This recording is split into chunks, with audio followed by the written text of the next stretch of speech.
guess what? I don't want to hear Before He Cheats as being sung at karaoke anymore. If that happens, I'm going to go, boo, boo, for the duration of the song. I think I'll silently protest. I will not be singing along. That's my level. I won't be silent.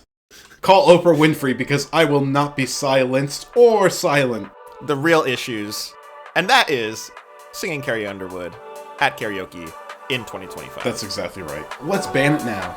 Ban that instead of TikTok. How about that one?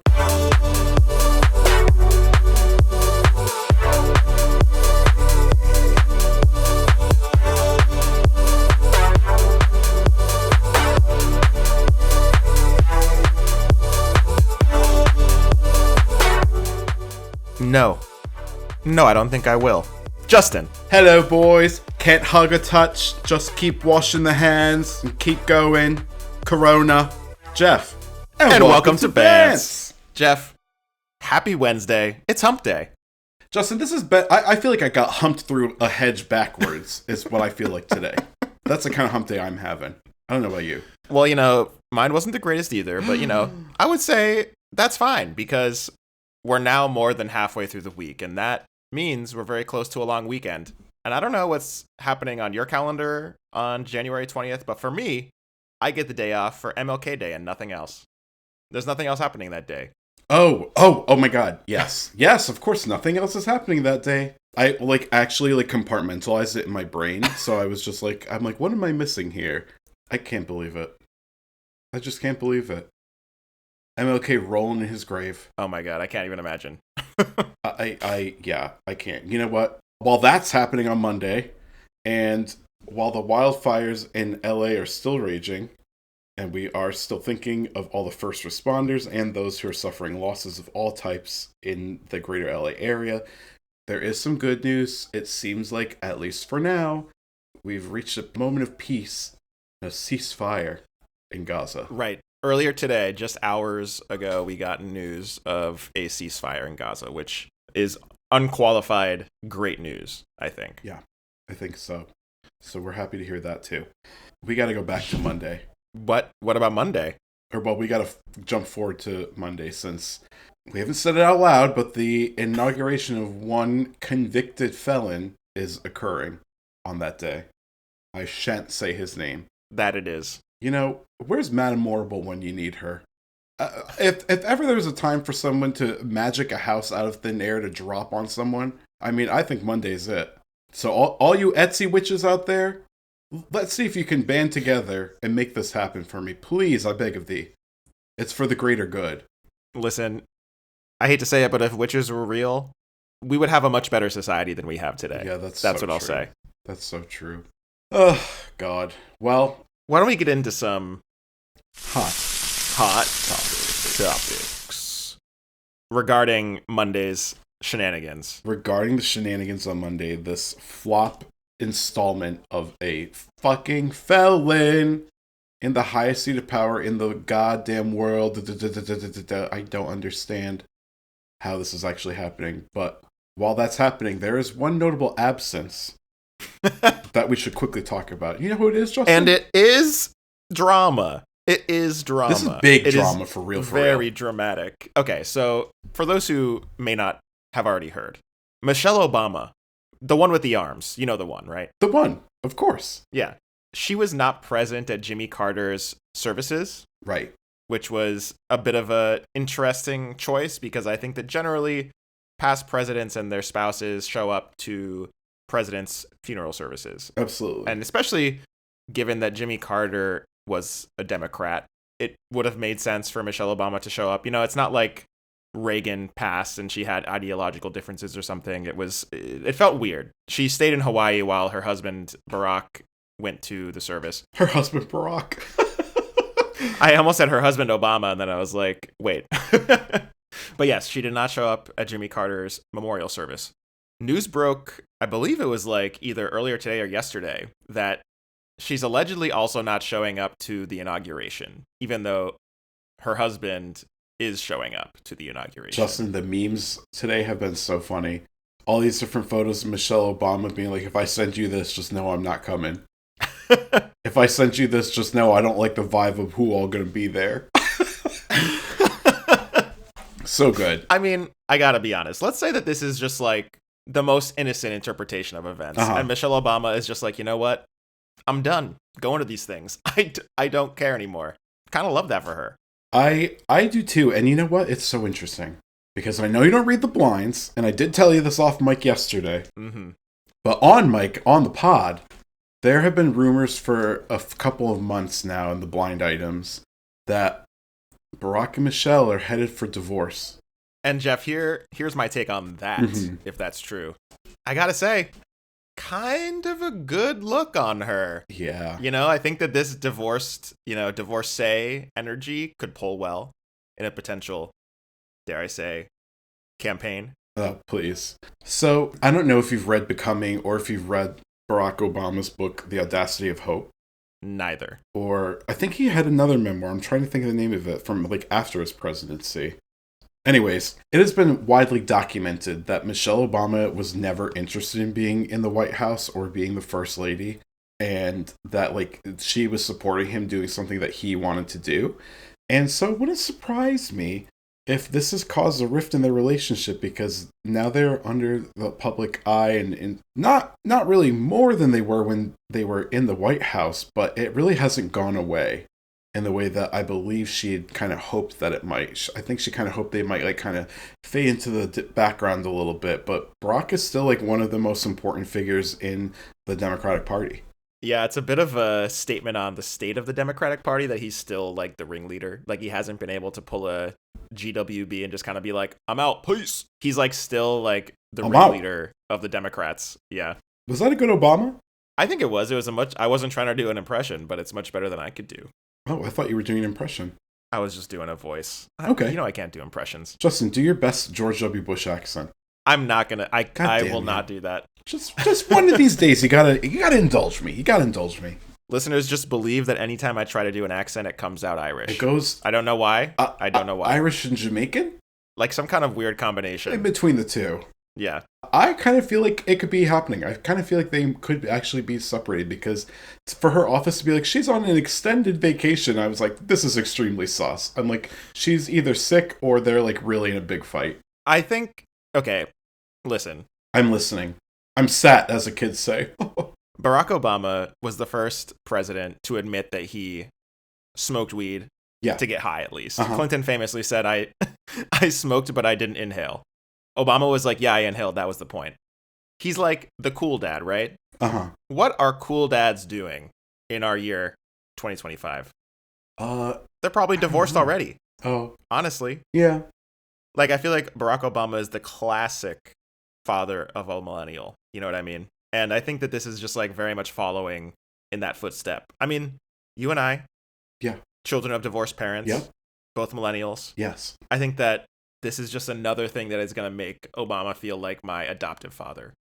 It seems like you have a strange parasocial relationship with Miss Obama. Listen, I absolutely do, and it's a problem. But, you know, I'm being real about it. I feel like Obama was like a big part of my political awakening, personally. Do you ever see the Obamas in D.C.? You ever see their like little, motorcade or anything? No, I haven't seen them. I think you moved there to be close to them. I've seen many motorcades. I don't know who's in the motorcade, but I haven't seen any of the Obamas. I haven't seen them out in the wild. No. You ever go to Kalorama? You ever run through there? Of course, yeah. You ever see their house? I've had it pointed out to me. Yeah. Oh, a true stan would know where they live. I'm not a stan. I just feel like I feel the way about Barack Obama that I feel about Jon Stewart of The Daily Show fame. Oh. Where it's like, I know he's probably not as like perfect a human as I picture him to be in my like 16-year-old college brain, you know? And I realize that now as an adult, but I still hold a little bit of that nostalgia for him. I understand that. He does kind of feel like America's dad. Yeah, for a certain population. Yeah, that's true. So, I don't know. Interesting stuff going on there. I wouldn't be surprised if it happens, because for her to miss 2 events like this is pretty unprecedented, assuming that she's in good health. But you know what? I wish the best to both of them. I really do. I think that they're good people. I agree, and I think that, you know, all jokes aside, I hope that she's healthy. I hope it's not a health scare. I do think that if there are 2 people who can have like a pretty amicable divorce, it's Michelle and Barack. Because you know them well. I know them personally. Yeah, No. good friends. I don't. But I hope that they do have an amicable divorce if they are doing that because of their children, of course, who are now adults. Well, they're adults. It could be messy. It would kind of be interesting if it was like a messy divorce. I mean, it would be great for us. Lots of content. Lots of content. Oh my God! Imagine Miss Trump are going to be so mad if that happens and they draw all the attention away from him. Okay, wouldn't it be such a gag if this was all being done to draw attention away from him? That would be so petty. I would love it. I wish that the Obamas were that petty. I know. I really do. I do but too. Unfortunately, So they're funny. good people. Unfortunately, they're good people. Yeah. We'll see what happens. I'm keeping my eye out for Selena on that. How about the other figurehead in all of the inauguration drama? I don't even know what. We're not talking about that man. We're not talking about that man. I'm not talking about him. I'm talking about former American Idol winner. Oh! Or not former.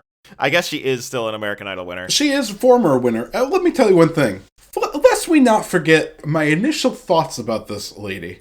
She was on American Idol season... Who are we talking about? We're talking Who about, are we talking about? Carrie fucking Underwood. Flop. Idiot bitch. How about that? Oh, okay, we're pivoting to misogyny here. I said it! I stand by it. Listen, I did not like her in American Idol season 5, I think was the one that she won. I think 4, but Was I could it? be wrong. I'm going to look it up right now. I got to find out. It was indeed the 4th season of American Idol. That is crazy.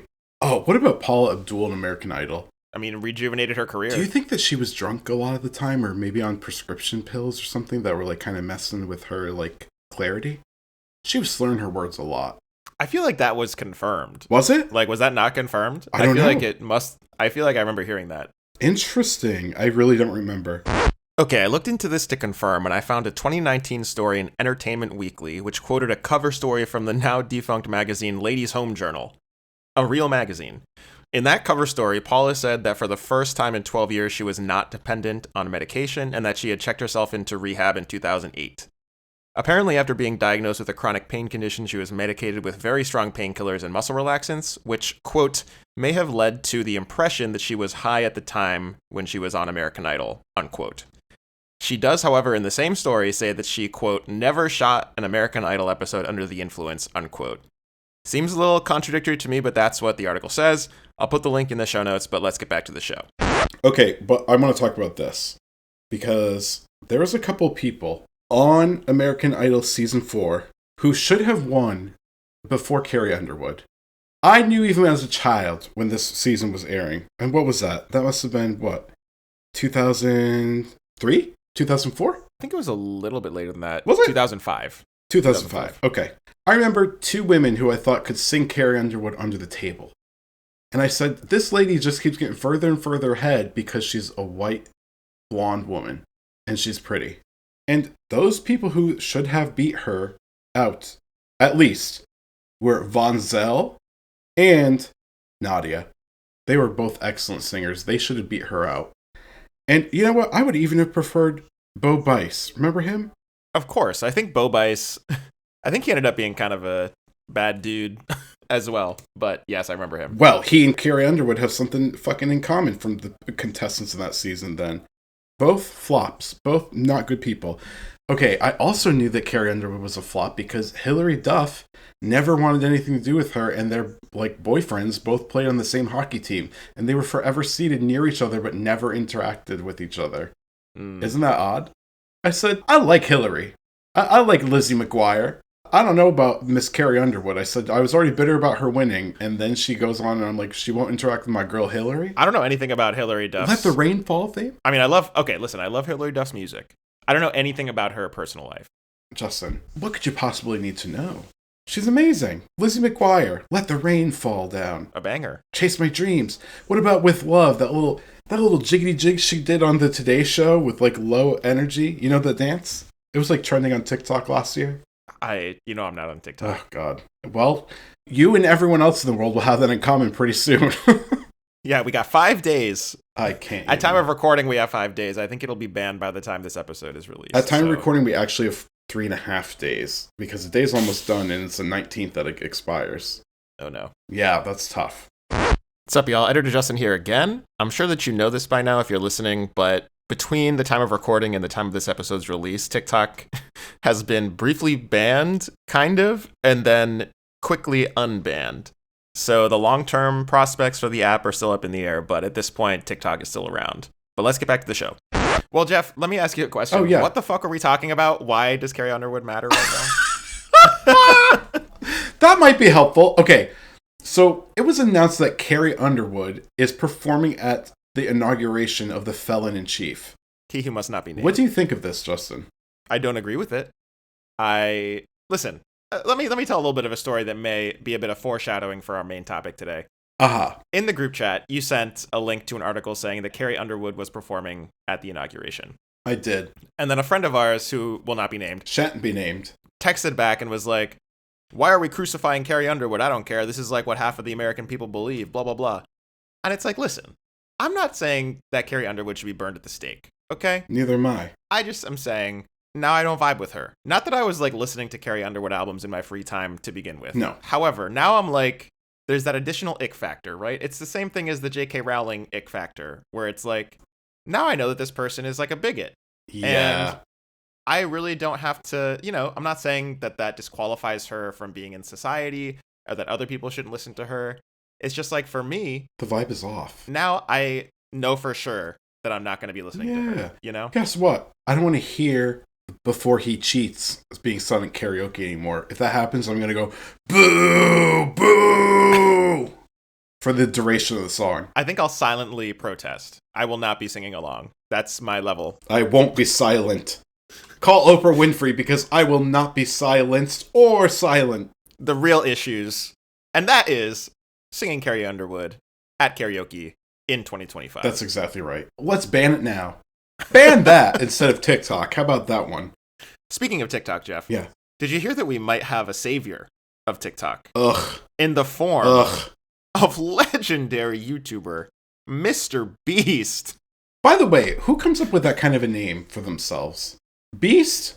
Somebody who's advertising themselves to 10-year-olds. That's who. I don't like that. I think this guy might like pandering to the children a little too much, if you know what I mean. Okay? Okay. Why are you laughing? I think it's true. Listen. Remember one of his dear associates was like busted for trying to canoodle with a child? Grooming. Yes. Grooming at the gig. Listen, I'm not trying to accuse anybody of pedophilia or anything inappropriate. I said of that nothing nature. of the sort. Don't put words in my mouth now, Justin. All I said was he might be pandering a little too much to kids and might enjoy it a little too much. That's all I said. I'm glad to hear it because I agree. I agree with you. I don't think any of us are saying that anywhere on this podcast. Absolutely not. What we are talking about is the fact that Mr. Beast just a couple days ago tweeted, "Okay, fine. I'll buy TikTok so it doesn't get banned." Oh, please. That's not real. Exactly. I think that most people saw this and they were like, okay, stupid little engagement bait by of course. the king of engagement bait, Mr. Beast. However, Uh-huh. just today, there was some reporting actually it was yesterday afternoon, there was some reporting in TMZ that said that Mr. Beast has gotten some legitimate calls from very rich people. Mr. Beast is rich. He's got probably like net worth of like $500 million or something. Disgusting. But he's gotten calls from billionaires who are now saying, because he is such like a presence in social media, he's one of the most followed people on YouTube. He had that recent game show on Amazon Prime. He did? Some billionaires are approaching him, and saying, Ugh. hey, what if we actually did give you some money so we could buy TikTok and you could be like the figurehead? And there's some reporting about this on TMZ. How do you feel about this? How do you feel about Mr. Beast? Let me ask you that. Well, no, I forgot we don't want to talk about that. But I hate that person. I'm not interested in them. I don't care what they are selling. I think their whole shtick is predatory. I don't think that they're doing any of the kind acts of kindness, all those goods, with any intention other than getting clicks. I'm not interested. And I certainly don't want to use TikTok if he owns it. Let me give to you a list of things in increasingly serious order about how I feel about Mr. Beast, okay? Okay, number one, the lowest side of things. I think that he's ruined YouTube for like most users. Like his clickbait thumbnails, the way that he designs his thumbnails has influenced the way that everybody on YouTube makes their thumbnails. Then I know Geoff is doing a lot of his like crazy like Scream-esque faces, like weirdly large smiles, and they're all like insanely airbrushed to death, so it looks like he's like a Ken doll. I hate his face, by the way. He's got a weird looking face. It's reptilian. I don't like it at all. And the bad face tuning? Come on now. Justin, this is what I'll never understand. How are you like a multimillionaire, potentially going to soon be a billionaire, and you look like that? Here's the thing, Geoff. I want to know. I want to know. I want to know! I don't want to speculate. However, I honestly think he's just a very simple person. I think he just doesn't really think that hard about what he's doing. I really just think it's that simple. Too dumb to know he's ugly? Too dumb to know he has a bad smile? He looks like he's shitting every time he smiles. It's very strange. His first viral video was literally titled, "I count to 100,000." Really? That was his first video. Yes, and it's just a video of him counting to 100,000. I think he took the mandate of, he didn't take he only took half of the pretty face, no brain mandate. Yikes. That's a bit, and that's really that's a tough. bit of a read. His most recent video on YouTube is, "I helped 2,000 people walk again." What does that even mean? It means nothing. It's essentially that he gave 2,000 amputees artificial limbs. Yes, prosthetics. And recorded them taking their first steps for clickbait content. You know, the thing about that is, cool, I think it's nice you want to help people. We don't need to record it. You already have enough money, by the way. You know, this is also something I never understand. At what point are these people like, enough is enough? I have more than I could ever possibly spend. I don't need any more attention. Like, why are they so empty inside that they're like, I have to keep going and I need another revenue of income? Like, it just doesn't make sense. You're a bad person. Well, here's the thing. Okay, so I was going through my list in order of severity. Oh, sorry, I know, I interrupted your list. No. It totally dovetails with my second point, which is the ickiness factor of his content. And I think that you're right. Like, there's something to me, and this is like something that I think is subjective, and the ickiness line is different for everybody. For me, Mr. Beast is like firmly across that ickiness line, right? Yeah. Like, let me give you an example. If I go to his YouTube channel, one of his most recent videos was, "I spent 7 days in solitary confinement."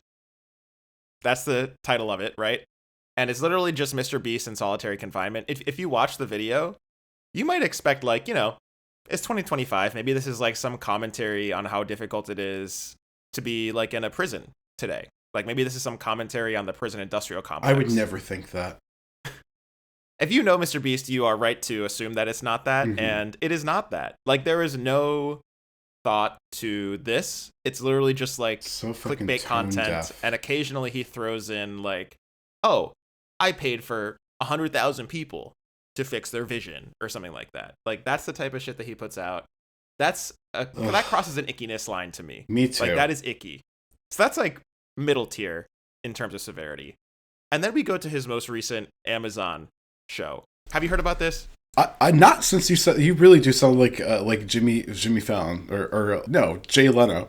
Have you heard about this? Have you heard about this? What up? Okay. Well, I would have been cooler with Jimmy Fallon, but I'll take Leno. Oh, what about this? You heard about this? This guy, Mr. Beast. After the first season of Squid Game aired, Mr. Beast watched it, and what do you think he thought? Yes. Now, okay. I didn't know that this flop was associated with it, but I saw a trailer for that and was like, I'm not watching that ever. Okay, to be clear, there's two different distinct things here. So there is, let me break it down. So there was the Squid Game Season 1, the actual show, which I think is pretty obviously anti-capitalist, anti-game show of this nature, right? At that time, Mr. Beast did, I think might still be his most popular video of all time. It's called $456,000 Squid Game in real life. Mr. Beast saw Squid Game and he was like, you know what we need to do? Make it real. Recreate that, yeah. Cool. Completely missing the point of the TV show. No kidding. Talk about tone deaf. At the same time, Netflix made a real game show separately from the Mr. Beast thing that was like, what if we did Squid Game, but in real life? And there's like the real sphere, and it's like insane. It's like, did you miss the entire point of the show? Yeah. Now, there's a third thing, which is that Mr. Beast had a thing, I think it's called like Beast Games or something insane like that. God. And it's basically like a 2,000 participant reality show, or competition show, I should say, with the largest pot of money ever in the history of competition shows. That in itself is in the icky factor that was in point 2. But point 3 is that everybody who was involved in this game show has since sued Mr. Beast for working conditions. Of It's course. like a Fire Fest type situation. Because guess what? Mr. Beast, I don't think he has the capacity to be like a real businessman. He just like runs a YouTube channel and knows how to make clickbait. That's my bottom line about Mr. Beast. But because of that, all these people were mistreated on the set of this show. And there's now a class action lawsuit against him because of that. And a surprise to absolutely nobody. Because when you're that rich and you're still looking for ways to like be fucking money grubbing, you can just tell that you're a soulless person who has a hard time relating to others, and you have a deep emptiness inside of you that you think attention and money is going to fix. And it's not going to fix that. Because look at fucking Zuckerberg. That man is a fucking loser and has always been a loser and will always be a loser. He'll just be a wealthy loser, unfortunately for us. No, you're being real right now. And I think that having somebody The real. that is like that be in control of yet another social media platform like TikTok Disgusting. is not the move. I'm not doing it. It's the carelessness for me from Mr. Beast. It's like, maybe you should think about this for more than half a second. Just maybe do that. Well, he's too busy thinking about children. Allegedly. And with that, why don't we take a quick break? And then we'll be right back with our main topic, which is, Geoff? Group chats. That's right. Chat. We'll be right back.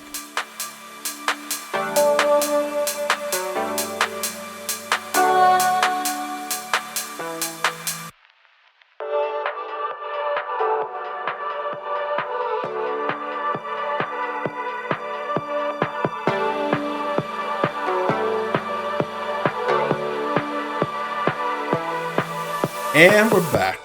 We are so back. Justin? Mhm. Hey, Justin? Yeah, Geoff?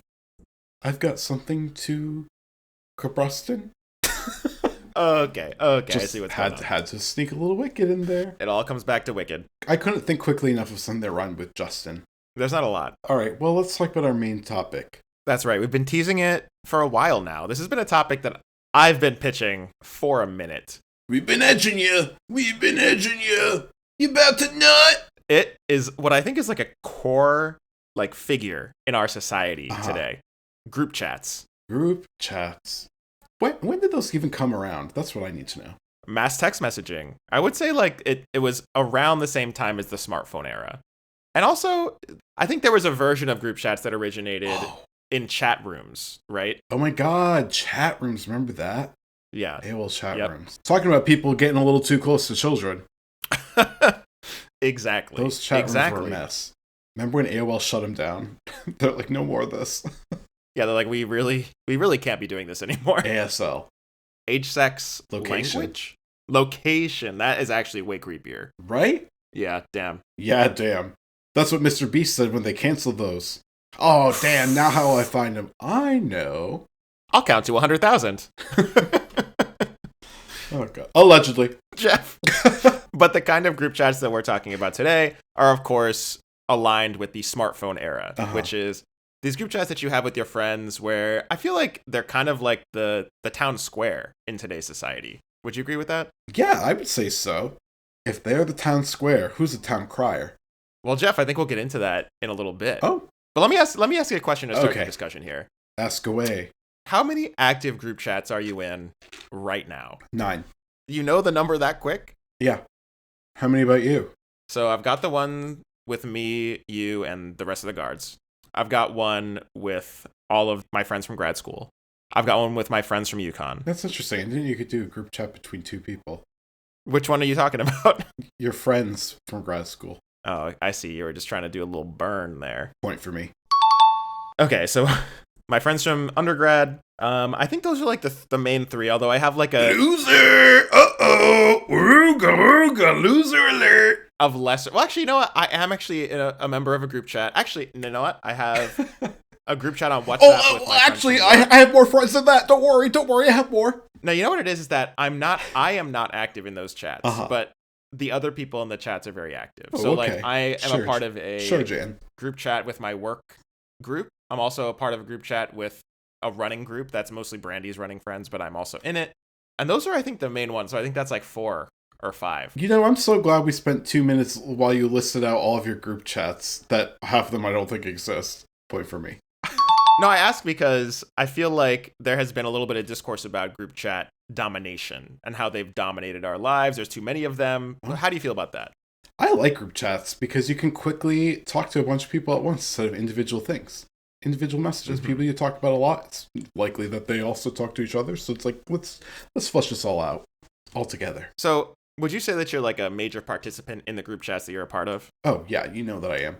Yeah, I mean, I know that you are in the group chats that we're both a part of. Mm-hmm. Like, I think that actually in that group chat specifically, me and you are like 2 of the 4 people who actually text in that group Of chat. all the girls here, who would be the 4? Me, you, Anna, Colleen. Yeah, I think that's true. What about Ben? Ben is like, I would say, no shade to Ben, but like B tier. He's not texting every day. You know, he chimes in when he needs information or he has a particularly good quip. You know what I mean? True. I'm chiming in for no reason at all. Me too. Wow, what a shock that the 2 idiots of the podcast are the ones who talk the most in that chat. This is how we bonded. This is how we bonded. I think that this podcast actually began in that group chat. Did it? I think we were having a conversation about the Kendrick Drake beef, and I think you were like, we should start a podcast, and that's how this came to be. Oh my god. Origin story. Wow, the listeners are really getting a BTS of bands. I think that I am very active in the group chats that I'm active in, or I'm a full lurker. Like, there are group chats that are just too big. You would be a lurker. Like, my WhatsApp group chat for work has, like, hundreds of people in it. What? That's not a group chat. That's nonsense. It's more of, like, a professional resource. You know what I mean? It sounds like a message board at that point. It essentially is. Like, y'all have a Reddit thread. Basically, and this is what's so interesting about group chats is that they can vary so widely, you know? But what are your group chats like? Are they all around the same size as the one that we're both in, where I think there's like 14 people? No, that's the largest by far. I have like 3 different group chats with friends from college. I have a couple of group chats that are subgroups of our main group chat.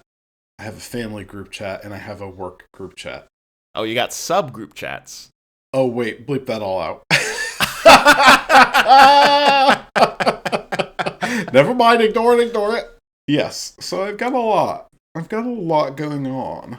Yes, okay, that's not 9, but I have like 2 other ones that are former colleague group chats. So like I have group chats from like the last 2 places that I work. And you're still active in that? In those chats? I wouldn't say like every day, but like usually like once a week or so.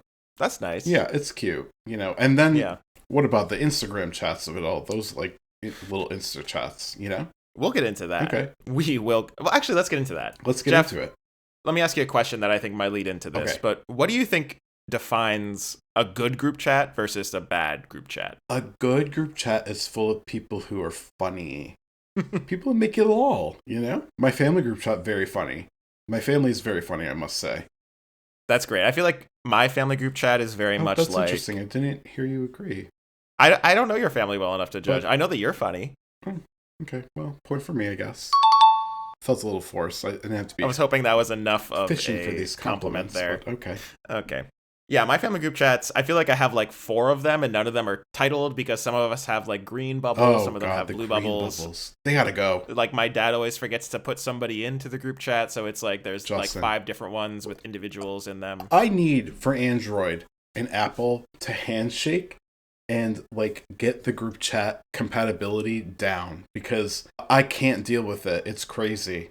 Group chats where you're missing one person, then it's like a whole nother thing, and then people are like, why'd you make a new group? You know, the people that are talking like that are on the Androids. And it's like, this is crazy. Everyone shut the fuck up and delete the old things. But then it doesn't work even when you try to do that. This is what makes a bad group chat, is when... Androids. I don't know about Androids per se. It depends on what app you're using, but we'll get into that later too. But I think that like when you have like 4 different group chats that are all like slightly different variations of the same people, that's a negative. You can't be doing that. You can't be doing that. Said something shady about my cousin the other day, and he was like, still in this chat. And I was like, oops, sorry. But it's true. Here's a thing that I think is a bad group chat. Uh-huh. And this may come as a shock to our friends who are in the Instagram group chat with us. I think it's gotten better. But I think that there was a time when our Instagram group chat was literally just like sending a meme and then never reading it, just sending memes. And nobody would ever actually read the memes. And what that resulted in would be like everyone would send the same memes over. Like sometimes you would send a meme and then another friend of ours would send this exact same meme and then a third separate friend would send the same meme. I'm like, what is even the purpose Meme of this queens. chat if we don't read the fucking memes? That's dystopian. This is my pushback on this. Is I usually have a time in the day where I'm like, okay, time to catch up in the group chats and respond to things, because throughout the day I will check in on my feed and see something that I'm like, oh, this group chat would enjoy that. Oh, my college friends would think this is funny. Oh, this relates to something I was just talking about with the guards, and I'll send it off.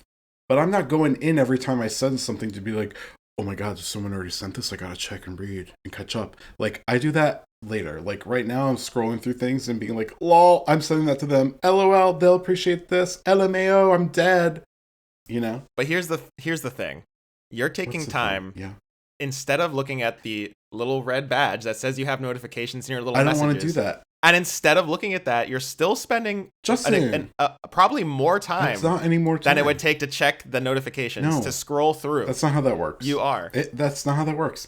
Justin, you don't understand what it's like to be popular, I know, but like when you're very popular and you have like 14 like different like group chats or individuals that you're sending stuff to regularly and routinely, it's a lot to keep track of. So it's like easier to go through, do your little scrolly while you're on the toilet or whatever, or you have a moment between meetings at work, you need to like unplug for like 5 minutes, and you go through and you're scrolling and you're like, I'm going to send this off. And then later at night, when you're like done with your day and you're done with your chores and work, you like sit down and you're like, I'm cozy.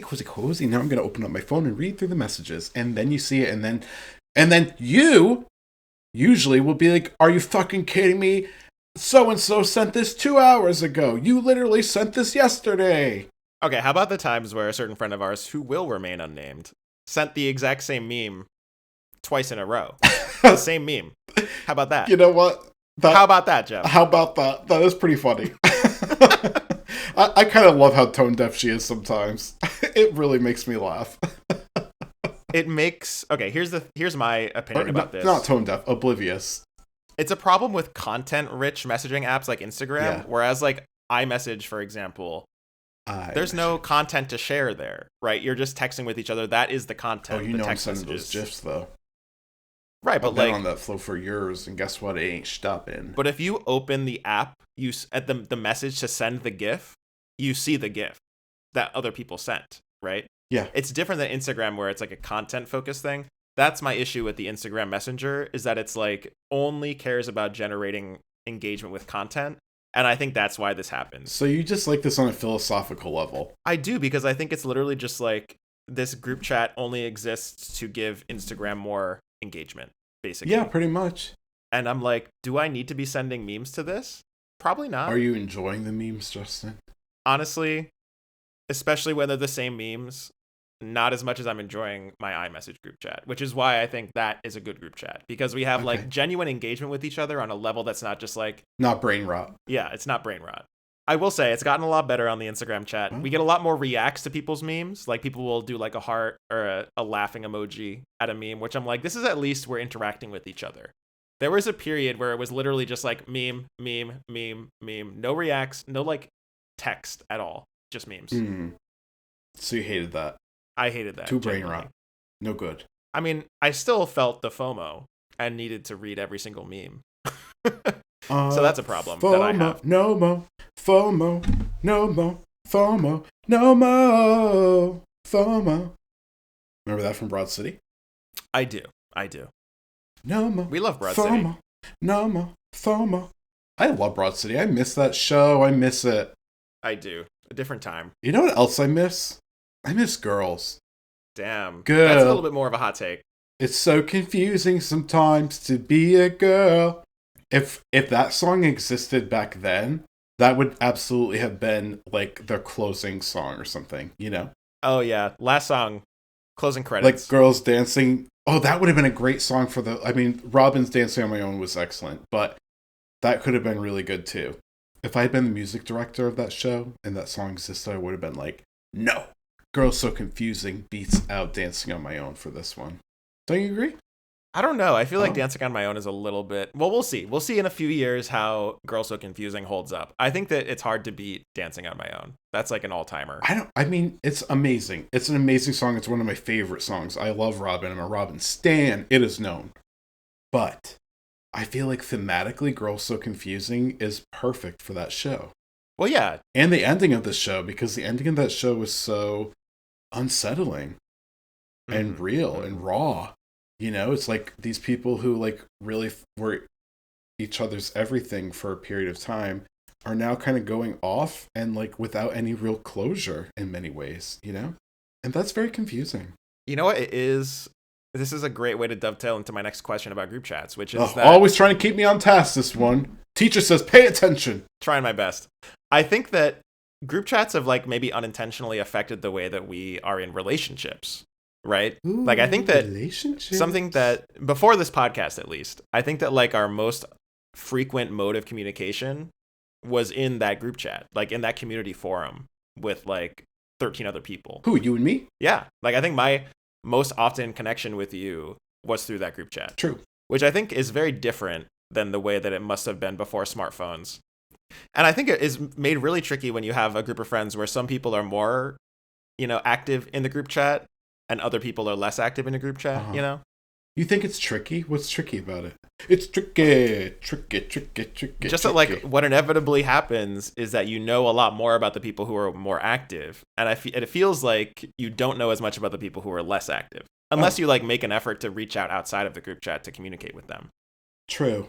Which, do you do that? Well, often, yes. If I feel like I have a relationship that I want to maintain, and I feel like I'm not getting enough out of that relationship, you know what I mean? I'll reach out individually. But I think that, like, I personally feel like group chats are enriching my life in terms of friendship. Like, that's how I engage with a lot of my friends. But I don't think everybody feels that way. Justin, what's your favorite kind of ship? Friendship. Knew you were going to say that. Mm-hmm. You going to ask me? Jeff, what's your favorite kind of ship? Cruise.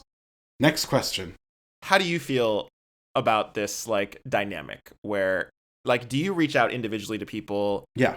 If you feel like they're not active enough in a group chat, and how do you feel about like time. The group chat being the main mode of communication in friend groups? I feel like what's the alternative, especially when you have as many people in our like little group as we do? Like a FaceTime with that many people is chaotic. We did do it a few times over the pandemic, and it was COVID. Crazy. Yeah, it was fun, but it was crazy, and it was like really hard for everybody to feel like they had gotten a turn. Do you feel like we all know too much about each other now because of group chat? Because of that? I feel like we didn't really connect. I don't know about, I mean, we is a strong term, but I feel like people didn't really connect as often as we do as groups prior to group chats. Like you would have to be physically in a room with somebody. Right. Or at least on the phone, which would be, you know, imagine organizing a conference call with 14 people. That's not happening. Yeah, it's a lot. That's a lot. That would be insane to try to attempt to do, and I think especially some of our friends would be like, I'm not doing all that. It's exactly too overstimulating. I don't think that I know too much about people. You might argue that some people know too much about me, but because you're the most active, right? Yeah, but I love getting to know people. Getting to know you. Remember that song? No. Oh, Sound of Music? I'm sure I've watched it. I don't remember the song. Actually, now I'm like, maybe that wasn't Sound of Music. Doesn't matter. I love getting to know everybody's like stuff. I love knowing what they're doing, who they're talking to, where they're going, who they're hanging out with, what's on their mind. You do have this recurring text where you're like, so what's everybody up to? That's actually not how it goes. It goes, so like, what's everybody up to? So like, that's what's very going different. on? I'm glad you clarified. Yeah, well, there's like a specific tone, you know, because that's what I say in person. This is a great example of something else about texting. Yeah. In some cases, a bad mode of communication because tone often doesn't come through. Well, you know, it's especially difficult when you have a lot of sensitive folk in the mix. Yeah. Because I would say we have a lot of sensitive friends. And sometimes the sentiment behind what's being said, which is usually coming from me with like a little wink, is not often relayed. Yeah, sensitive might be a little bit condescending of a term to use, but I do think that it's just like people How dare don't you? always... I'm offended! What were we talking about? People being sensitive, Jeff? How's that condescending? Sensitive is a thing. It's a thing. It's not a judgment. It's not a value. It's just saying... Well, I think that sensitivity puts the onus on the person who's receiving the message. That like is. It's their fault that they're sensitive. It is. Right. I don't think that it always is. I think... What, you think it's my fault that you're sensitive because I said something that you didn't like? No, I think that it's your fault for saying the thing that you should have known could have been perceived in a negative light. In some situations. Depends on context. Listen, my friends know who I am. I think I'm pretty good, usually, about being aware of how something might come off with certain people. However, I'm also not going to be walking on eggshells. At the end of the day, they choose to have a relationship with me and be my friend, and they know what that means, and they know how I am. I hate this whole thing of like, oh, because you know what, this is what happens. Then there's other little text groups where people are like, I actually agree with you, but like I didn't want to say anything because they're going to be mad at me, so blah, blah, blah. Like that's what happens when people aren't you know what, Justin, this is the year of, what did I call it, Christmas? Radical honesty. Radical honesty, Justin. This is radical honesty year, and if people don't like it, they don't like it, and I can't be responsible for them not liking what I said. I can be responsible for what I say with an intention. If I'm intentionally being cruel or mean, that's not okay. And that's bad. But if I say something that is truthful and honest, and it's just a difficult truth to hear, that's not a bad thing. I didn't do something bad. All I'm saying is that this is actually a great example of the way that text message communication, I think, cuts out a lot of subtext that is not lost in like verbal face-to-face communication. Yeah. How many times have you gotten into an argument with somebody over text, and then it's like as soon as you meet up face-to-face, it's like, wait, there wasn't even an argument. Like, this was so easy to squash the beef now that we actually just talked. I would say that has not actually happened that many times. You've had a text message conversation with somebody that's gone bad, and then you call them, and then it's easy to squash that beef. That's never happened to you? Yeah, that has. Okay. So I'm saying this is a pretty common phenomenon. I wouldn't say there's common. A lot of subtext. I wouldn't say common. Yeah, you know, you're making me out to be the villain here, Justin. Okay, Jeff. I feel like you might just be being defensive now. Because I'm being attacked and I'm very sensitive. Wow. So now we're leading a TED Talk on communication. Oh, well, I wanted to be radically honest, but then you said something that hurt my feelings. Now I'm sad. Just kidding. I'm fine. Wow. The turn. Give him the Oscar. But I do think that there's a lot lost in text messages that can be gained in face-to-face. And you know what? That's my bottom line. I love a face-to-face hangout. Same. And I also love FaceTime. And I also love faces that are not Mr. Beasts. And I also love phone calls. We got to bring the phone call back. I'm bringing the phone call back this year. I agree. I think that like... Oh, you do? I do. I think that there's so much that can be lost, as I said, in text message. And I think that like there's certain conversations that just should be had verbally. It's just the way that the world works. You know, I'm so thrilled to hear that you are a fan of the phone call, because why don't we let the readers in on a conversation we recently had about phone calls? Yeah, that's right. Your face better look panicked, Justin. I'm not panicked. I just remembered what you're referring to, but go on. Well, Justin, I often, as you know, will get tired of using my little thumbs, all my little digits to power through a message. So sometimes I'll just pick up the phone and call. Especially you recently in like the last like 6 months, because we've been talking like pretty much every day because we were doing the pod. Classic. And when I call you, readers, this is what happens. You Justin, you're gonna be me in this situation. I want you to make the phone call noise. Bring, bring. Hey, what's up? Okay, what's wrong with that? Tell me what's wrong with that. Firstly, you're not like, hi, hey, how are you? What's going on? I believe you just said, hey, what's up? You said, hey, what's up? And that is like, I'm like, oh, okay, I guess we're getting right to business. It's sort of like, you're bothering me, what do you need? That's the tone. Jeff, have you ever heard of this concept of radical honesty? Yeah. Getting to the point? Okay, radical honesty is not being mean. Radical honesty is not starting a conversation like, what do you need? Saying, hey, what's up is not being mean. I don't see that as being mean. I'm just being efficient. I don't like it. Justin, when I call you, I want you to say, hello there. Lord Taylor, how are you doing? Oh well, Lord, I don't mind that at all. But a little bit of feeling, a little bit of like tonality that like lets me know that you're happy to hear from me. Okay, here's the thing. I think this is millennial coded. When I get a phone call, I'm used to being businesslike because like text messages, I can be chill. Why is a phone call different? FaceTimes, I can be chill. It's just because like when I have to call somebody, I'm so used to dealing with like bureaucratic nonsense, right? I'm like, let's get to the point. I'm here to deliver a message. I'm here to get shit done. What are we doing? Okay, but to be fair, you were like this before you were working for the government. Well, no, I agree. But I still was like on the phone with T-Mobile, like managing my account balance before I worked for government. You don't mean like literally like bureaucrat, like a government servant. Exactly. I just mean like, okay, for example, you just said like when your little fingers get tired of texting, that's when you call me. Mm-hmm. So it's like when you actually need to get shit done is when you call. So I am used to being businesslike on the phone. That's what I'm saying. Okay, well, that's one example, but sometimes I'm just like, I just want to hear his voice. Well, I appreciate that. Or I'm like, this will be easier to chat over the phone about. Right. You know, because it's like a phone call is a finite amount of time. We're not going to be gabbing on the phone for an hour and a half. But we could casually text about one thing for an hour and a half throughout the day. Right. On and off. And that has to do with my impatience. It's a concentrated mode of communication. Yes, I agree completely. And it's interesting that you said that it has to do with your impatience, because it seems like you're complaining about my impatience in getting to the point. Well, it's not about impatience of getting to the point. It's that I feel like I'm inconveniencing you. So now I'm like, well, now he doesn't even really want to talk to me. I'm like, is he mad?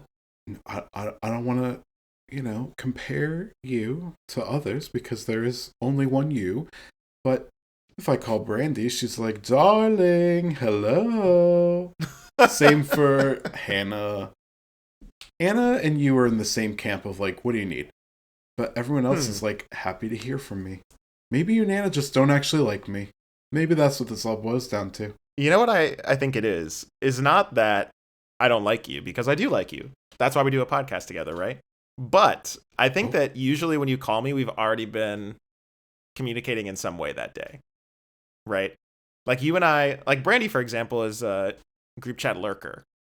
She will only ever look at the group chat if she's tagged, or if I'm like, hey, Brandy, somebody asked you a question in the group chat. And then she'll look at the group chat. Yeah. When you call her, it's like a special occasion. She's like, oh, Jeff's calling me for some reason. I wonder what this is about. When you call me, I'm like, all right, I know we've been texting about the podcast all day. I know what this is about. Let's get to it. What's up? Wow. But you know what? Feedback received. I'm going to make an effort now to be less rude when I pick up the phone. How about that? Okay. How about that? Get your story straight. Get your story straight. Treat me with kindness and respect. Meredith Marks. You got to watch Real Housewives of Salt Lake City, Justin. I have still not watched, even though I've heard really good things. Justin, it's just so good. It's just so good. Well, let me ask you, I have a couple of other topics to talk about regarding group chats before we close. But wait, there's more. Okay, tell me. First question. Yes. Green bubbles versus blue bubbles. You touched on it earlier. How do you feel about this? Blue only. Blue. Get rid of the green, get the green bubbles off my screen. I'm not watching that. I don't see it and I won't respond to it. Listen, I'm a fellow blue bubble enjoyer. Absolutely. But I have ran into an argument that a few people have given, which is that I think that Android phones are a lot cheaper. Much. And easier to fix. Right. Easier to fix. There's a lot of benefits to using an Android. How do you feel about the argument that being pro blue bubble is like classist? I think that's valid. Mm-hmm. I think it's totally valid. iPhones are prohibitively expensive. There are so many much less expensive and in many ways, I would say better alternatives that are Android based, or what's the other one? It's really only Android now. There's a lot of options, like nice phones that like there was like a clamshell smartphone that was like a by Samsung, I think it was. We talked about this last episode. Time. Yeah. Yeah. And like if Apple had one of those, I'd love it. I like the integration Apple offers. And I love the blue bubbles. Like the group messaging is so much easier. That's why I think that there need to be laws that like you shouldn't have to buy a whole new iPhone when the battery dies. Like you should be able to just get a new battery for it. Like we need to have like right to repair laws in place. And then Apple will become much more democratically available. And I think there should also be laws about making the ecosystem outside of the hardware available to other hardware. Yeah. Like, I think that there was a minute where Apple was thinking about making an iMessage app for Android. I think there was like a beta done, and I think that they ended up axing it because the iMessage like ecosystem is such a appealing draw for people who are looking for a new phone. And it's hard to get out of the walled garden once you're in it. Right. So yeah, I do agree with that. I think that the solution, though, is really to use apps. Like, this is what I always... The problem is that when you've got somebody like my parents who are not super tech savvy, you're really going to ask them to download another app just to text people? Probably not. That's like another step that they don't want to have to go through. Yep, I agree. I mean, I don't even like using the third-party apps, honestly. Like, they have their uses for sure. We're in some Signal chats together. Oh, yeah. Listen, I'm a Signal stan, but everybody who I try to get to use it fucking hates it. Well, I like the premise of it. I like the reason that it exists. I like the privacy factor. That is really appealing. But I think that the user interface isn't great, and it doesn't have like the different sort of integrations with other things, probably for privacy reasons, that iMessage has. So, and I've gotten used to those things. I've gotten used to, instead of having to save a GIF on my phone, I can just quickly search it in the tool, in the iMessage search bar, and it will pop up. Exactly. I think this is the inherent tension, right? Like, as you get a more secure platform like Signal, like, it becomes clunkier. Yeah. Because, like, if you get a new phone, it's not going to know all of your old messages because it doesn't want to put all of that information onto a new device. Yeah. So, like, that's a negative, but it's because Signal is so secure. But I do recommend Signal for people who are looking for a new messaging app that's not owned by, like, a $1 trillion tech company. Yeah. It's really great. Mm-hmm. It is. Are there any other messaging apps that you use often? No. They're not. I do have to say that WhatsApp has such a stranglehold on certain communities, especially outside of the US. Yeah, I was going to say, when my friends go abroad or something, like, we use WhatsApp sometimes to stay in touch, but I don't like it. Same thing, really. I mean, minus the privacy things. Well, WhatsApp does have encryption, but it's still, of course, Meta is still the one running the ship. So it's like, how much do you trust Meta with your data? Not at all. Not at all. Cambridge Analytica, mama. Lest we forget. And it's also way uglier than either iMessage or Signal. Right. Like, at least Signal is trying. Yeah. WhatsApp is, like, blocky.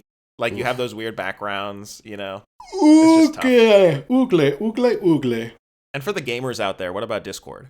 Well, we have a Discord for Smash Brothers. Exactly. Not super active anymore, because, everyone's like an adult now, I guess. Ugh. Boo. Yeah, boo. Yeah, boo. It sucks out here. But I feel like with certain groups of people, Discord is like their main messaging app. Justin, do you think we're ready for another pandemic?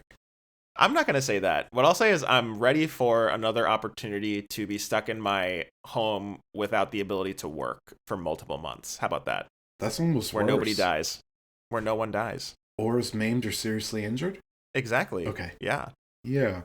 I would just I just want us to really enjoy life. I just want to dance through life. Can we just take a collective 3-month vacation? A sabbatical from society. Just call it a day. A societal 3 months. Sabbatical in the year of radical honesty. I can get a book deal with this title alone. A sabbatical from society, a year of radical honesty. No, a year of radical honesty. Subtitle, a sabbatical from society. And I'm going to wear a black turtleneck, and I'm going to be like this on the cover of it. That's going to sell numbers. It's going to do big numbers, baby. Big numbers. Okay, if you had to pick Simon & Schuster or HarperCollins, go. I don't fucking know. HarperCollins sounds better. Okay, HarperCollins or Rizzoli? I'm going to stick with HarperCollins. HarperCollins or Random House? Still HarperCollins. Wow. Okay. I'm not really a big publisher insider myself. I am not either, but I think I gotta go Simon & Schuster. I just like that name. It's a cool name. And I think they've done a lot of great biographies and memoirs, So this is going to be a memoir. Yeah, a memoir, a year of radical honesty. Doesn't that sound like a title of one of those kind of nonsense business books? Oh yeah, it sounds like one of those self-helpy books, yeah. I think it'll work. I think it could work. There's a lot of people on TikTok that have become like micro influencers and authors, like self-publishing those things, like those kind of books, and then like having like a little workbook that they sell like on Etsy or on TikTok Shop for like $8. These people are making mad bills. I think I could do it. A year of radical honesty. Justin, I'm gonna do this. I believe in you. I'm gonna do it. Okay, what else about group chats? Anything? Well, I think that was it. I think it's time to give a verdict. You know, we stopped being polite during this conversation. We started being real during this conversation. We did. Just like the real world. And it's time for me to ask you, Geoff, group chats, are they hot or not? Justin, I might surprise you, but I'm going to say group chats are corny, tired, and played out. They're not hot? I don't think they're that hot. Wow. You know? I mean... This is a shock. This is genuinely a shock. Yeah, it is, I know. They have, like, their use, but, like, I would rather have a phone call or do the FaceTime or voice memos. Wow. This is a twist. You said you loved group chats earlier this episode. I did. I got to keep you on your toes. I got to keep you and the listeners on your toes. Just when you think I could tune out. No, I don't need to listen to these jabronis finish. I'm twisting it. Okay. All right. So you're saying we need less group chats? I think we need fewer group chats. Okay. Sorry. Grammatical incorrection. Point for me. Another grammatical error there. Double points for me. And that's double doinker. Bonk, Classic bonk, bonk. double doinker. Say more about your decision here. I don't know. I just really wanted to subvert your expectation, to be honest. I mean, group chats are fine. I'm not dying for it, but I'm like, you know, they have their use. And I do like to stay connected to my people. But if given the choice between only phone calls or FaceTimes and group chats, it's going to have to be the FaceTime or phone calls. That's how I feel. So just let me ask you, group chats hot or not? This is a tough one for me. I think that, as you may have guessed from our conversation here, I feel like sometimes pulled in multiple directions when it comes to group chats. Because on one hand, I'm like, I feel like I want deeper connections with fewer people. Like, I don't need to be connecting with every single person I know at like a quote unquote deep level, right? And I feel like in some ways group chats gives the illusion of being really connected with people. Like if they're just present in a group chat, that's like a form of connection. When you're not actually connected with them, like you're not necessarily having a one-on-one conversation with them at all times. Yeah. And I also feel like sometimes I have like a compulsion to be active in a group chat because I'm like, I need to keep these connections going, right? But how much is that a real connection, you know? Yeah. But at the same time, what you said, I like having a lot of friends and I like being a part of large friend groups and communicating with them. So I don't know. I have to land on the hot side, I think, because as an active group chat enjoyer, I'm always in there. I'm always throwing in my 2 cents. I love it. I'm a big fan. Even if maybe I could use a little less of them, of some, I don't know, grammatically. I could use fewer of them. This man would have you believe he has a PhD from Columbia. Yeah, right. Not in English. Clearly. I feel like I could probably use a few less of them in my life. That's definitely not the right. You mean you could use fewer of them in your life? I could use fewer of them in my life. For sure. Yeah, no, I get that for sure. You know, Justin, you said something that I really loved. And it's, I think, the title of your business self-help memoir. Okay. Land on the hot side. Did I say that? Oh, land on the hot side. You did say it. You said land on the hot side. And I was like, damn, that's really good. It's sort of like akin to Sheryl Sandberg's Lean In. You know? You gotta land on the hot side in life. Land on the hot side. And then we need to come up with a semicolon subtitle. Okay. I'll think on that. Yeah, me too. Oh, wait, what about that? Land on the hot side. I'll think on that. So stupid. It's terrible. Terrible. Okay, it was very first thought, but at least I'm thinking. Right? Point for me? Hey, brain's not so empty now. Yeah, that's right. Who's got the empty brain now, Mr. Less Van Fewer? Please welcome to the stage, Less Van Fewer. With that, let's take a quick break and we'll be right back with our What's Goods.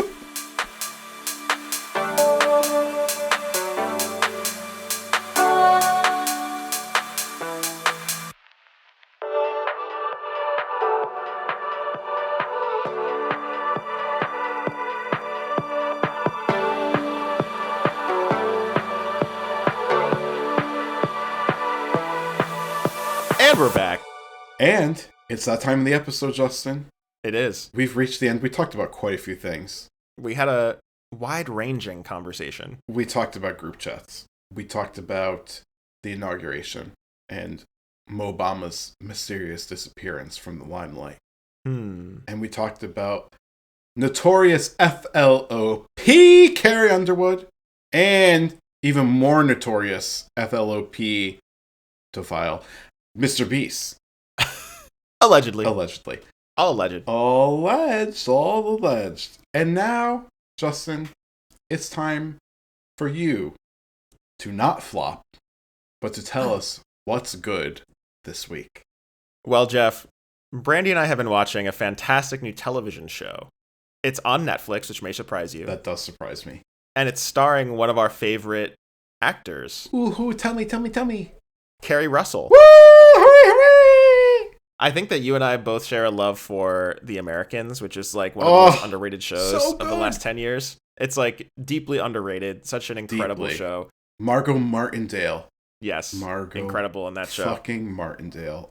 Noted character actor Margot Martindale. I love her. She's great. Yeah. But she's great in that show. Back to Carrie Russell and Netflix. Yes. Carrie Russell is in season 2 of the show, The Diplomat, which premiered on Netflix last month. Very inside the Beltway.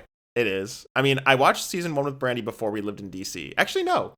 We watched it when we were in DC, but I feel like I didn't feel like as much of a DC doll at that time. Wasn't such an insider like I am now. Yeah, now a huge insider. No, but The Diplomat, really excellent show, starring Carrie Russell. It's created by Deborah Kahn, who was the showrunner on the later seasons of Homeland, which is another show that you and I both watched. I think that it's a little bit more polarizing. I've remained a fan of Homeland even into its later seasons. I think that it fell a little bit off in the middle seasons. There was this character, Brody, who they kept around for way too long. They surely did. And I think that was a mistake. But I think the later seasons kind of were okay. They kind of found their footing again. While we're talking about Homeland, can I just interject with one thought I had? Sure. Claire Danes in Homeland. She reminds me a lot of that lady who's in that meme where she's doing like complex thinking. You see all the math above her head. In my mind, Claire Danes and her are the same person in my mind. I can see that. She does a lot of ironically, she does a lot of chin wagging. Chin wagging like and literally eye acting. It's like all right here. Yeah. Anyway, The Diplomat. So Deborah Kahn, who is the creator and is the writer of a lot of the episodes in season 1, and I believe still involved as the creator in season 2. She did a lot of work for Homeland in the later seasons. She also was a writer on multiple shows. I think she got her start on West Wing. She also wrote for Grey's Anatomy. So she has this like skill set that bridges, I think, political thrillers and soapy dramas. The Diplomat is very much a melding of like highbrow, like diplomatic thriller with lowbrow, soapy romantic drama. There's a lot of soapy romantic drama in season 1, at least. Oh, yeah. If you mash up like Homeland with Scandal, I think that's like a good idea of the tone of Diplomat. So I guess like generally the premise of the show is that Carrie Russell plays a American diplomat. She is used to being present in embassies across the Middle East, but for some reason, unexpectedly, is called to be the ambassador to the UK. And she is somebody who is like a mess, right? She's like a classic. If she's not a mom in the show, but like the trope of the stressed out mom with like a messy hair and like her clothes are falling apart. Like she's always trying to drink a glass of wine before bed just to get it in. Like she is that trope. She's just trying to keep it together, but she's very competent, right? She's pretty good at her job. And she has this kind of like asshole husband. Philanderer husband who she has a love-hate relationship with. He's played by Rufus Sewell. His name in the show is Hal Weiler. And Carrie Russell's character is named Kate Weiler. He's used to being the star of the show. He's used to being in those like political appointments, the high-level positions. Yep. So when Kate takes this position, suddenly he's scheming behind her back to try to get power. And she's kind of like, I'm just trying to do my job and do it well. And there's this whole other cast of characters, including the UK Foreign Secretary, who's played by David Gyasi. His name in the show is Austin Dennison. He's like this sexy UK diplomat who interacts a lot with Kate Weiler's character. Yes. And they have this sexual tension, which is really fun. There's also a romance between the character named Stuart Hayford and another character named Idra Park. So this is the deputy chief of mission of the US Embassy in the UK. So this is like Kate Weiler's right-hand man. And then Idra is the CIA station chief, and they also have a relationship. So there's like a lot of romantic relationships going on in the background of this like highbrow political drama. Because while all of these romantic dramas are happening, there's also this political drama that's going on in the background. Kate Weiler in season 1 is sent to the UK because a UK ship has just been torpedoed by an unknown force, and it becomes a crisis. I won't spoil anything in season 1, but that's in the first episode that this happens. As season 2 starts, there was, I will say, a bombastic event that closes season 1, and season 2 just goes right into it. The first 2 episodes are like absolute adrenaline straight to the bloodstream. Brandy and I watched like the first 2 episodes in one night, and I was like, I don't even know what happened. Like, there's revelations left and right. People's lives are up in the air. People's relationships are in shatters, in shambles. That's the right word. Shambles and tatters. Shatters. Yes, tatters. There's a lot going on in the first 2 episodes. Sounds. It slows down a little bit in the middle 2 episodes. And then, let me tell you, Geoff, in the final 2 episodes, there is a guest star who plays the vice president, who I think you will really love. She's played by Allison Janney. Oh, Allison Janney. Yeah, I think it's Allison Janney, right? I love it. She plays this like hyper competent vice president who is kind of becomes like a mentor / hero to Kerry Russell's character. And there's some like incredible, super soapy developments that happen in the last 2 episodes. And if this sounds like a lot is going on, it's because there is a lot going on. I don't know how the show manages to do it, but it manages to balance like, I want to see these 2 people get together energy with actual like legitimately interesting political like palace intrigue. There's generally like interesting plots that you can speculate on during the episode, and at the same time there's like these funny moments with like Kerry Russell's character like keeping her pants together using a paperclip or something like that because she's like stressed out mom trope. It's just very entertaining. And it's only 6 episodes long, the second season, which I know we don't like short seasons. I really don't. In this podcast. However, I think that this length for a Netflix show like this, where you got to keep things tight, you got to keep things moving, it was super propulsive. The plot was very compelling. And I also have to say, they must be shooting this show on location in Britain because the locations that they shoot in, the houses are beautiful. It is extremely gorgeous. Listen, you gotta watch Downton Abbey. I keep trying to tell you. You'd love it. Yeah, and on that note, if I have a criticism of this show, it's that, you know, it uses this like American diplomacy as a backdrop for drama. And there are a few uncomfortable moments where they're like, should we like tell the truth or should we try to maintain American democracy? Oh, you know what the US is picking every time. Exactly. And you know that like the characters in the show are kind of throwing their hands up and they're like, oh, it's just a really difficult decision and we're just diplomats, you know. Yep. They don't really engage with American imperialism that much in the show, which I think is like a weakness of the show. But I think that the tone of it being super pulpy and not very serious, like none of the stuff that happens in this show is very believable. But that's not what this show is trying to be, you know? Yes. And I think that's what differentiates it from something like Homeland, where Homeland was really trying to be like super highbrow in the first couple seasons. And then it became soapy. And I think people were like, I thought this was supposed to be like a serious show about terrorism. It's not. Yeah. You know? But it appeared to be. This show was never really trying to be that serious of a show. There are like stakes, people die, people's deaths matter in the show, but it's not really ever trying to say anything super meaningful. It's just very entertaining. And yeah, Kerry Russell gives a really compelling performance. I think she deserved that Golden Globe nomination. And if I had watched this show, I think before the end of 2024, it would have been like show number 3 for me, below Mr. and Mrs. Smith and Shogun. Shogun, of course. Mr. and Mrs. Smith and Shogun. I think it probably would have been number 3 behind Shogun and Mr. and Mrs. Smith. So yeah, I would recommend this if you're into anything, pretty much. Anything from spy thrillers to like Grey's Anatomy style workplace drama. Because Brandy and I both like this show, and I think it's kind of hard to find a show that bridges both of our interests. So, highly recommend The Diplomat. I love season 1 of that show. Can you believe Grey's Anatomy is on like season 24? It's crazy. I watched that in high school. I mean middle school. I mean elementary school. Well, I'm going to certainly watch that, but probably not until I'm on the plane tomorrow to Florida. It's going to be a banger. You can probably watch like half the season on that flight, Oh, honestly. Absolutely, and that's what I plan on doing. So, Geoff. Mm-hmm. Yeah. So, we've had a long conversation today. I think it was a very high energy conversation. Yes. I think we really got to the root of the group chat issue. Group chat. But before we close today, I want to ask you a question. Yeah. And that question is, what's good with you this week, Geoff? Well, similarly to you, I have a television program which I think that everyone should watch.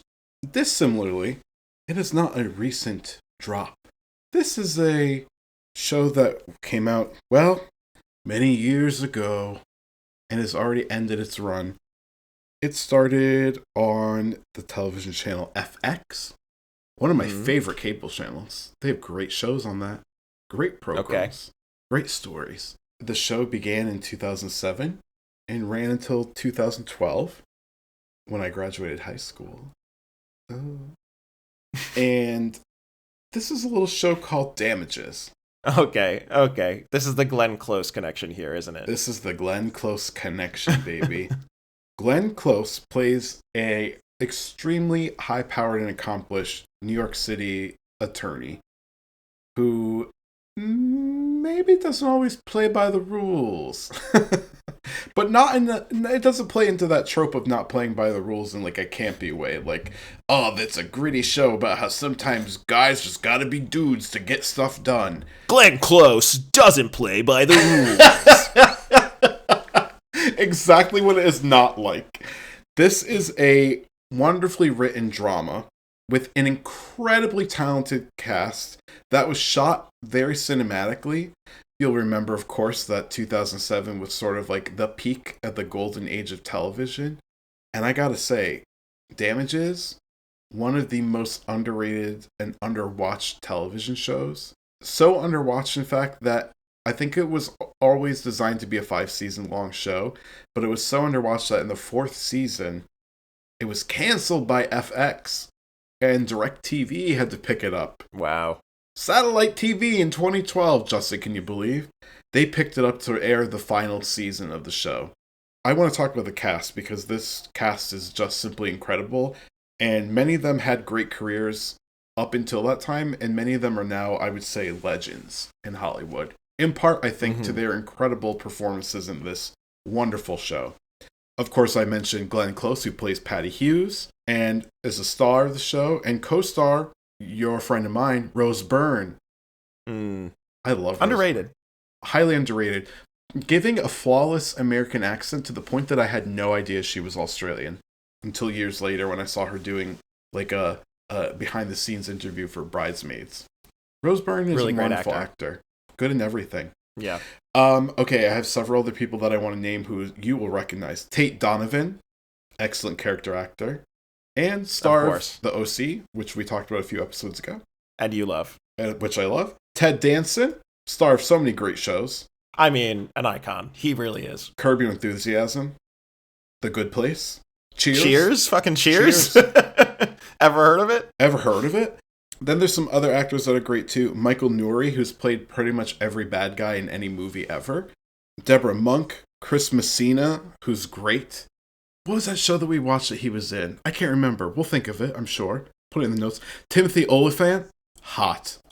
Big crush on Timothy Olyphant from this show, gotta say. Lily Tomlin. A true legend of the American stage and screen. And John Goodman. Janet McTeer, who you might know from Ozark. She played the lawyer in Ozark for the cartel. Incredible. I never watched Ozark. Oh my god, you're missing out. She was great in that. Ryan Philippe? No? Isn't it Felipe? Alright, maybe. I don't know. I thought it was Ryan Philippe. I know it's Felipe. I think it is, but I could be wrong. Okay, well, we'll go with Felipe. That's fine. And ladies and gentlemen, what about Martin Short? And let's give it up for Marcia Gay Harden. MHG, MHG, or MGH. Marcia Gay Harden, I love her. I always said, even when I was young, I think one of the first things I saw her in was Mystic River, which at the time I thought was about our hometown. However, it is about Boston, which also has a common misconception. Common misconception. But I think that was the first time I saw her, and I said, okay, now who is this? Because she's amazing. She's incredible in everything. Marcia Gay Harden, Justin. Put some respect on her name. Oh, she was in Flubber. That might be the only thing I've ever seen her in. Are you kidding me? I'm looking right now. She was in... Oh my god, wait. I don't think I've ever talked about this. It is one of my most quoted shows, and I just realized this is more of a family thing. There was a show on National Geographic called Barkskins. It came out during the pandemic. I do not know what this is. It was a dramatic show, a fictional drama, about the French who colonized Canada, what is now Canada. And it's about how they basically invented the logging industry in Quebec. It was an excellent show. It was so underappreciated. I cannot find it anywhere except for Apple TV. iTunes, rather, where you can download it, and you know that I'm not paying $1.99 per episode. That's crazy. We're not doing that. But Barkskins, Marcia Gay Harden was in that. She was incredible. That was a great show. There's so many quotable lines in that. Madonna is in disarray. This is so niche. I've never heard of the show before. No one has. I've tried to talk about Barkskins to so many people. Kim, I was telling her about the show, and she was like, "Oh, I watched that with Harry," and she was like, "It was a pretty good show." Only other person I know that I've talked about Barkskins with who's watched it. And you were like dying to talk about it more. I still am, Justin. Can you tell? Anyways, the cast of Damages, back to that, is incredible. It was a wonderful show. It was funny. Glenn Close's performances are insanely good. She's so good. It's criminal that woman doesn't have an Emmy, a Golden Globe, a SAG Award, and an Oscar. It's criminal. She needs and deserves each of those 4 top acting prizes. Ladies and gentlemen, please stream Damages.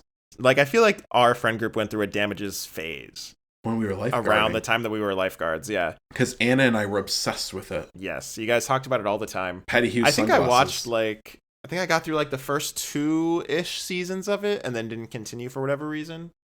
It gets, the plot gets so wild. Yes, the second season gets, twisty-turny, but simultaneously kind of slow. That might have been why I fell off, but... It's so fucking good. Maybe I'll give it a rewatch. I highly recommend everybody give Damages a watch, as well as season 1 and 2 of Le Diplomate. Well, Geoff, this has been quite an episode. This is so much longer than we thought it was going to be. We're like, let's do a quick one. Bang it out, baby. Bang it out. That's what your mom said to me last night. Bang it out. Yeah, I got that.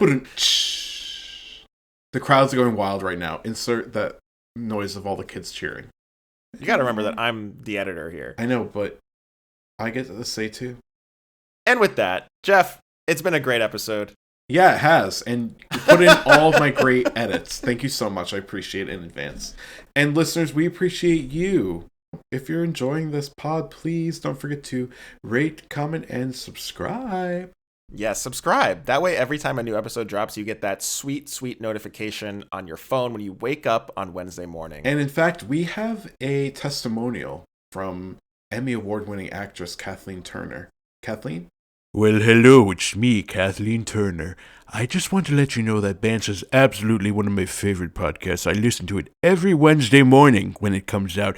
Geoff and Justin are great friends of mine, and I highly recommend that you listen. And by the way, did you know that I can one of 7 women in the world who can sing Old Man River in the original key? Old Man River, that old man river.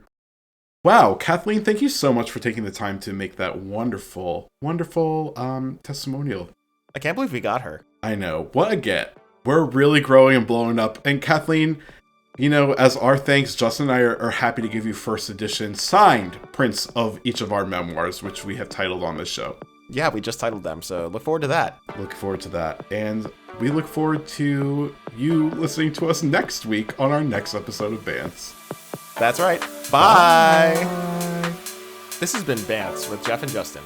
Bands is created and produced by Geoff Taylor and Justin Benavidez. Graphic design by Geoff Taylor. Editing by me, Justin Benavidez. The theme music for Bands is the track Nebraska With You by Sam Day, and is provided by No Copyright Sounds. Email us at bandspod@gmail.com with any questions, recommendations, or just to say hi. If you like the podcast, rate and review us on Apple or Spotify. And tell your friends. Bye! Bye!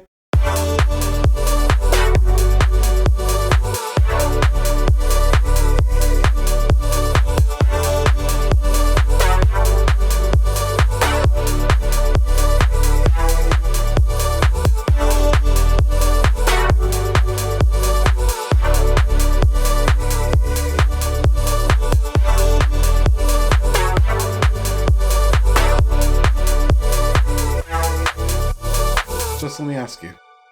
Uh-huh. You ever have a Krispy Kreme donut? Yes, why? Was it crispy? Kind of. Yeah, right. Is there a reason you just asked that? Well, Justin, as usual, you're not on the TikTok, so you don't know all the little references I'm doing, so it's okay. It's for the listeners. I think it'll make for a great closeout. I think I'll never be on TikTok, Post-credits. honestly. Yeah, at this rate, certainly not. Okay, let me stop recording here.